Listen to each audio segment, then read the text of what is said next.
Hey everybody, Jason Blaha here with Ice Cream Fitness. I'm just sitting here in my robe looking sexy as hell, drinking my coffee this morning.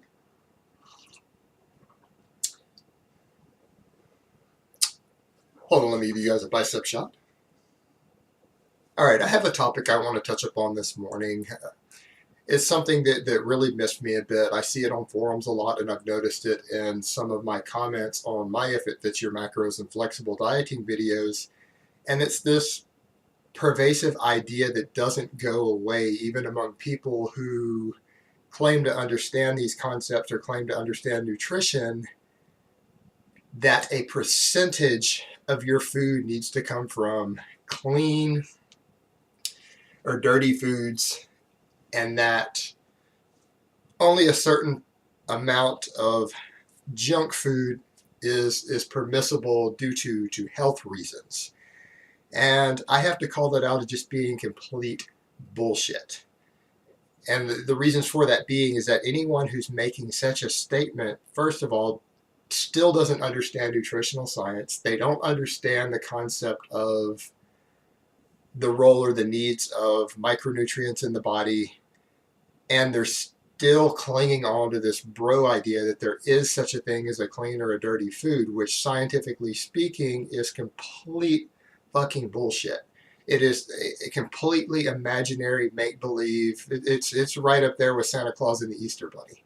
There's simply no such thing. There's no scientific basis for the idea, and it's a completely arbitrary thing that changes all the time. And I will give you some examples of what I mean in a minute. In terms of body composition, we already know that it's completely irrelevant. You could literally eat micronutrient void food and pop a multivitamin to get some of your micros and hit your macros, and you will get the exact same body composition results. This isn't even contested. This is understood in science. This is known.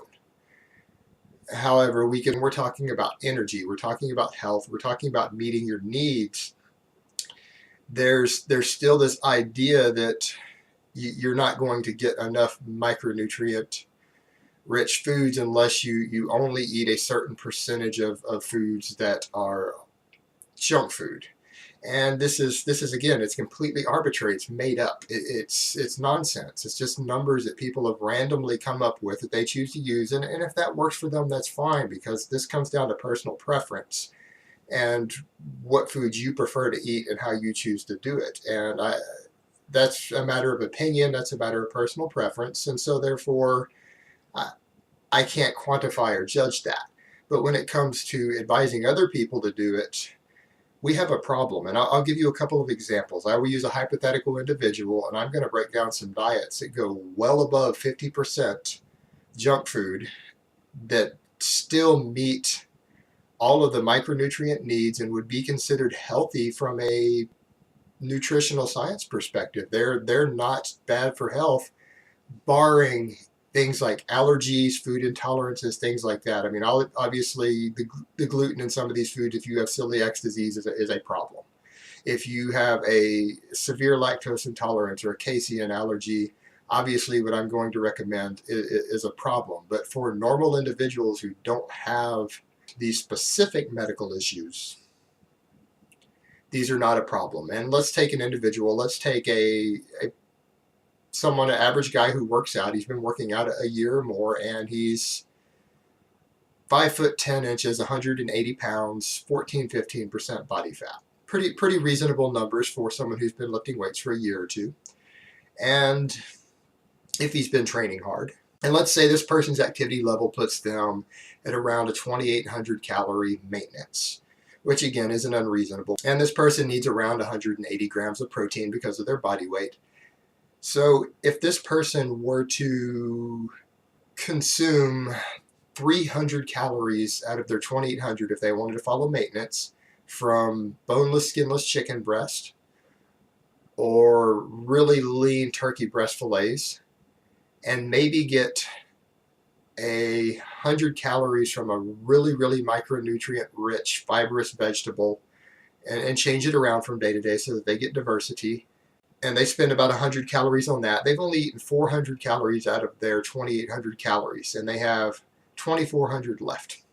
if they were to fill that remaining caloric need, which is 80% plus of their calories, with nothing but varied pizzas with different vegetable toppings and different sauces and different things on them day to day to get different micronutrient and macronutrient variety, so that they have a varied diet, and they were to just rotate through different pizzas day to day and make sure that they get ones that have veggies and things on top, so that they are getting all of their macros. And they do this, it's very easy for a person to get all of their micronutrients for a day off of nothing but pizza. It's actually really easy. If you pull the micronutrient profile for pizza, even though pizza is often considered a junk food by the bros and by the community at large, the only negative thing you can say about pizza is that it's calorically dense. Outside of that, it's loaded with protein, it is loaded with micronutrients, and particularly the ones with the vegetable toppings. They're very, very high in micronutrients, so you can't call it micronutrient void. But in this case, if this person has hit all of their needs, they don't have an intolerance or an allergy, and they've reached double to triple the RDA on every single micronutrient,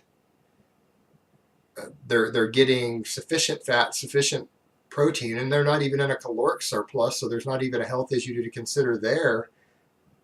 There is absolutely nothing unhealthy about this diet. It's not a problem. So this person could literally eat a diet that is 80% junk food, fit their macros and micros, and have a very healthy diet without a problem. So anyone saying that, oh, you should only eat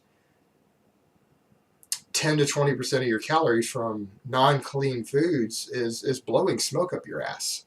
They really don't know what they're talking about, because I just gave you an example of a person who could eat 80% of their calories from pizza, which is considered by most to be a junk food or an unclean food or a dirty food, and yet still be perfectly healthy and meet all their dietary needs without a problem. So there's a problem. And I love to use pizza because it is actually micronutrient rich, but still considered a junk food. So I love to use that as an example, but I'll give you an even more extreme example. Let's say the same individual decides they want to go on a cut. So they cut their calories a bit. They cut down to 2,400, so they want to lose close to a pound a week. They want to lean out. And for satiation purposes, let's say this person eats 500 calories every single day out of their 2,400 from a variety of high fiber mixed vegetables, and they change it up day to day so that they get varied micronutrients. And I can assure you 500 calories of mixed vegetables is very satiating. That's actually a high volume of food, and for most people that would actually keep them fairly full for a good chunk of the day. And let's say this person chooses to fill all of his remaining carb needs with ice cream and hit all of his protein from, let's say, whey protein, which is again a highly refined food. Well, this person is still consuming well over 70% of their calories from highly refined foods, and the ice cream is considered to be a notorious junk food. And yet this person is still probably, with 500 calories of vegetables, this person is probably easily tripling, and in some cases hitting 20 or 25 times the RDA on a lot of their micronutrients. So they're actually mega dosing. They're eating huge amounts of fiber and satiating food, and yet they're probably eating well over 1,000 calories of ice cream. And now, before you scream about the fructose, if you pull the numbers, you will find that 1,000 to 1,500 calories of most ice creams is within what's considered to be the safe range on fructose before it actually starts to show issues with metabolic problems or high triglycerides and things in most individuals. So we're still within a safe margin on that. And since you already know what the other foods are, you know there's not really much other fructose in the diet. But yet this diet is primarily refined foods, yet if they don't have any issues with dairy in general due to an intolerance or an allergy, this has become a healthy and actually a possibly very successful cutting diet. So I would challenge you to come up with any point outside of the ones I mentioned as to why a person doing this day to day or most of the days of the week on their cut for this individual, why it couldn't be healthy and what the possible problems are other than possible micronutrient overdose from eating so many vegetables. So I've given you good evidence as to why these percentages that people throw out are arbitrary and why it shows that people don't understand nutrition or nutrient balance or how to apply these things in the real world. So I would advise you to look at the overall balance of your food. Look at your dietary needs, look at your micronutrient needs and what's in your food, rather than worry about arbitrary bullshit percentages that are not going to help you.